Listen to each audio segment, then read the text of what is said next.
Hey guys, on this video I'm going to show you how to do the bottom part of the peplum blouse. So right there is the bottom part of the peplum blouse. I was just joining the two panels together, and right now I'm just doing the gathers. I'm gathering the fabric together as I sew.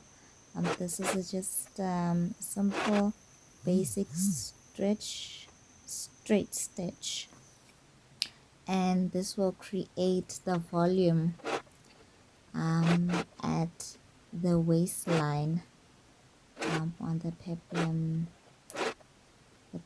blouse.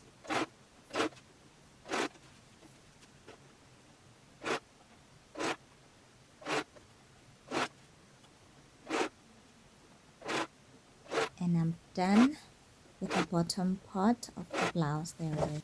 On the next video you see how I sewed on the horse braid at the bottom of the peplum blouse.